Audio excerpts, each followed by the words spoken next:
الو سلام استاد انصاری، خوبی عزیزم؟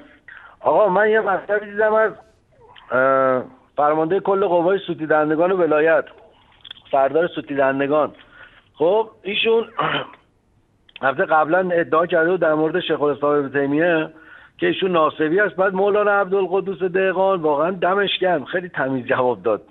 ما چند وقت پیش دیدم، چند روز پیش، خیلی فنی عالی. گفت بابا جان منهاج السنه شما باید در مقابل منهاج الکرامه باید در نظر بگیری. ببینی هلی چه مزخرفاتی گفته. خب اون وقت شما بیایید منهاج السنه رو اون وقت مثلا در نظر بگیری، ببینید در جوابونه گفته ببینیم چیه. اون یه طرفه که نمیتونی 50% ببینی 50% نمیبینی، چون ایشون و این چیز سردار سوتیدندگان کلا من اسمش گذاشتم سردار 50%. ایشون 50% میاره 50% نمیاره. ببینید خب خیلی قشنگ جواب داد آقای دهقان. حالا جدیدن سردار سوتیدندگان اومده گفته که گفته که شیخ الاسلام ابن تیمیه به حضرت زهرا سلام الله علیها توهین کرده و گفته ایشون شبهی از نفاق بوده و چون با ابوبکر چیز نکرده، بیعت نکرده و فلان این حرفا، یا بیعت نکرده یا مخالفت کرده سر اون قضیه دیگه درگیر بودن.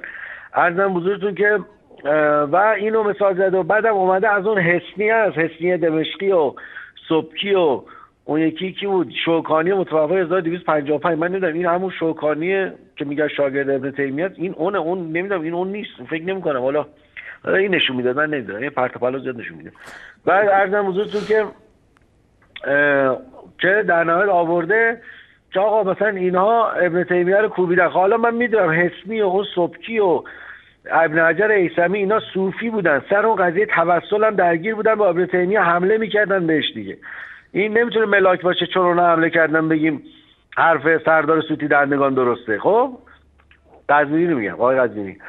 عرضم حضورتون که ولی در اصل شما من دوست دارم که اون قسمت اولی که ایشون مولانا دهقان جواب بدن. اون قسمت اول اومده متهم کرده که ابن تیمیه توهین کرده به حضرت زهرا، اون جواب بده. دو من آقا اصلا این نظر علمای دیگه اهل سنت های میاره علم میکنه از صوفیا، اینا صوفی ها اکثرا بر علیه ابن تیمیه که ببین آقا بیرنده اهل سنت، ببین اینا همه اهل سنت با این دشمن بودن. من آقای ملازاده یه بار یادم پرسیدم، گفتم آقا شیخ الاسلام ابن تیمیه این مخالف اجماع اهل سنت بوده؟ گفت نه آقا چی میگین، اصلا مخالف 4 تا ائمه مذهب اهل سنت هم نبوده، نظرش مونه یکی. کی میگه مخالف اوناست؟ گفت ها باش درگیر بودن. اینا شما ببین پاسخ بدید. بعد یکی از نوچه‌های سردار سوتیدندگان، یکی از کارشناساشون سردار سوتیدندگان، این امروز بود من شنیدم اومد گفتش که آقای روستایی بود فکر کنم از کارشناسای سوتیدندگان، اومد گفتش که آقا اگه حضرت من با طبق نمیدونم روایت خود اهل سنت میگم که حضرت فاطمه با ابوبکر بیعت نکرده، اهل سنت میگه اگه کسی بیعت نگردش نباشه کافره، پس یعنی فاطمه کافر، حضرت فاطمه. دو یعنی شما دیدین صدر اینا، ولی من میخوام جواب بدید، دستتونم درد نکنه. دو طبق ابن ابی شیبه حضرت عمر اومده هجوم آورده به خونه، گفته آقا جان شما اینجا جمع شدید خلاف اجماع مسلمینه. حضرت رسول صلی الله علیه و سلم گفته اگه کسی خلاف اجماع مسلمین عمل کنه، خلاصه چی مثلا فرض کنید که مثل ایده که نیومدن، حضرت رسول گفت اینا نماز جماعت نیومدن خلاف اجماع، میریزیم خونه‌هاتون آتش میزنیم. حالا یه چیزی مثلا شبیه به این. خب در اساس این استدلال بس در اینجا شما طلق زبیر علی فلان اینا تو خونه جمع شده خونه حضرت فاطمه شما خلاف مسلمین هستید، پس ما اگه نیم بیعت کنیم ما خونه رو آتش میزنیم. خب بعد همون طرف این آقای روسه ادعا میکرد خب اینها عشره مبشره من نبودن علی طلق زبیر اینا، خب اینا نمیتونن توطئه کنن بر علیه اجماع مسلمین چون اینا بهشتی هستن. خب پس اینا توطئه‌گر نیستن، پس چرا حضرت عمر اومده به اینا حمله کرده؟ خب اینجا تناقض ایجاد میشه دیگه. اگه اونا عشره مبشرن طبق نظر اهل سنت بهشتی ان، پس این چرا حمله کرده؟ اگه توطئه‌گر نگه توطئه‌گر باشن نمیشه که بهشتی هم باشن. اگه توطئه‌گر نبودن پس چرا حمله کردن؟ اصلا دلیل حمله کردن چی بوده؟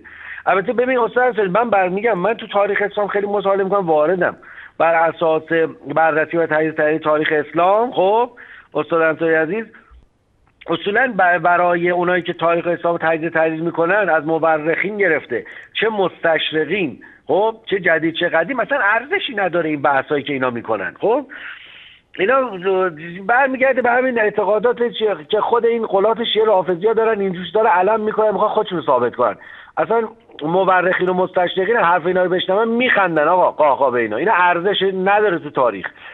ولی من اینا رو میدونم، اینا درگیری‌های سیاسی بوده، اصلا عقیدتی نیست، ولی اینا رو مدام علم میکنن تو درگیری سنی شیعه و میخوان اهل سنت رو بکوبن، خلفای راشدین رو بکوبن. عزیز من از این تاکتیک استفاده میکنن.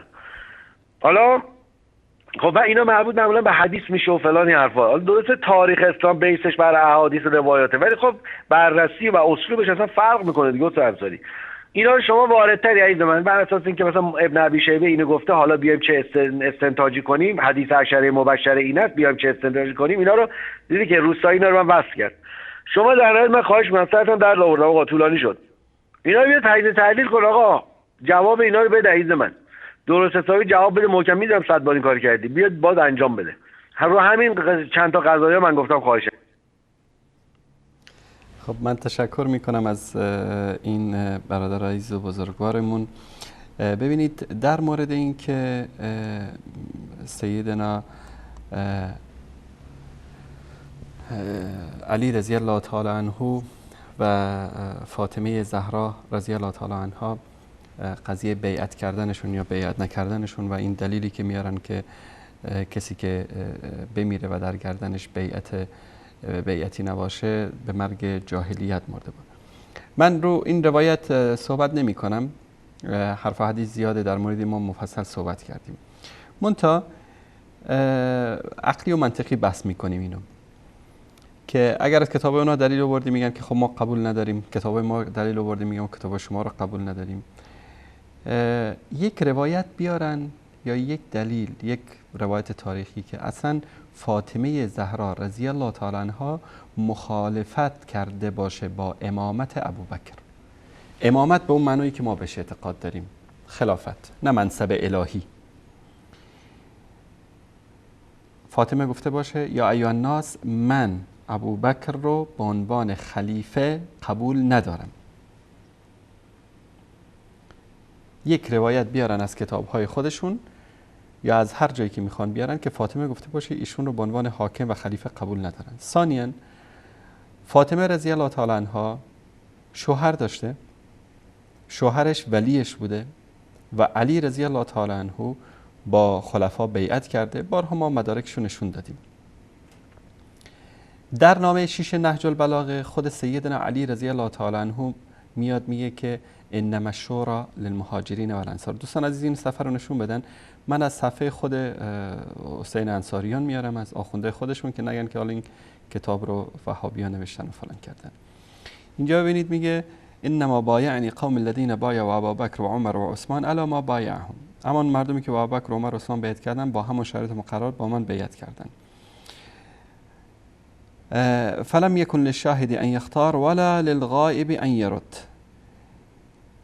کسی که حاضر است حق ندارد که کسی دیگری را اختیار بکند و غایب را اجازه نیست یا نمیرسد که کسی دیگری این را قبول نکند. انما الشورى للمهاجرین و الانصار فان اجتمعوا على رجل وسموه اماما كان ذلك لله رضا. اگر که مهاجرین و انصار جمع شدن و مردی رو به عنوان امامشون تعیین کردن، در این کار رضایت الله سبحانه و تعالی نهفته است. ببینید مطلبی که بعد از این میاد خیلی جالب است. ما در صفحه بعدی از در همینجا ببینید دوستان، در اینجا میگه که فإن خرج علی امرهم، اگر کسی خارج شد اینجا بر این اجماعی که مهاجرین و انصار انجام دادن که رضایت الله سبحانه و تعالی هم در اون هست، اگر کسی خارج شد چیکارش میکنن؟ کسی که خارج شد به طعن او بدعت ردوه الی ما خرج منه. اگر کسی با طعن یا بدعتی با انکار و بدعتی بیرون رود از این بیعت، او را به آن برمیگردانند. فإن ابا قاتلوه على اتباعه غیر سبیل المؤمنین، با او می جنگند به خاطر این که راهی غیر از راه مؤمنین رو انتخاب کرده. و والله الله ما تولی، و خداوند برگردن او نهد آن را که خود بر عهده گرفته. اگر بر اساس اون برداشتی که شما از اون حدیث دارید که کسی که در بیعت نداشته باشه برگردنش به مرگ جاهلیت مرده. سیدنا علی رضی الله عنه میگه که شورا از آن مهاجرین و انصار است. کسی رو به عنوان امام تعیین کردن در این امر رضایت الله سبحانه و تعالی است. نگید که والا این نامه برای معاویه بوده، برای اثبات نمیدونم بر اساس اعتقاد معاویه این حرفا رو زده و فلان زده. شما که معاویه را اصلا مسلمان نمیدونید.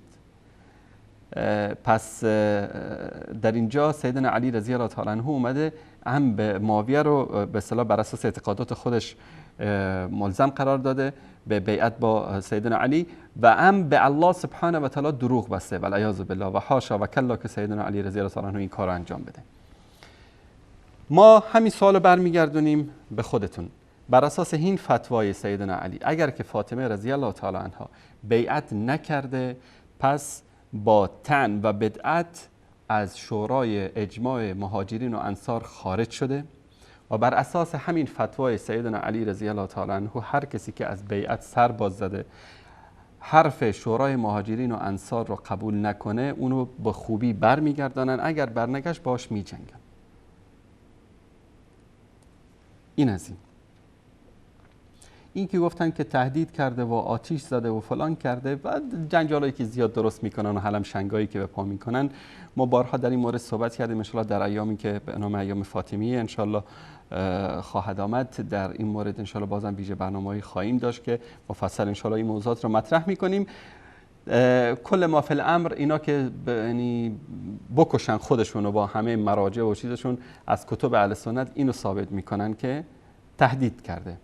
در اینجا حضرت علی میگه که بکشید، میگه بکشید. عمر اگرم که این کارو کرده باشه، تهدیدی کرده باشه، فقط تهدید کرده، انجام که نداده. حضرت علی میگه بکشید. و این کار رو هم عمر با مشوره علی انجام داده، چون این حرف علی رضی الله تعالی. البته مشوره به این معنی نیست که تهدید رو با مشوره علی انجام داده. بر اساس اعتقادات علی باید کشت کسی رو که از بیعت سر باز بزنه. عمر که فقط تهدید کرده.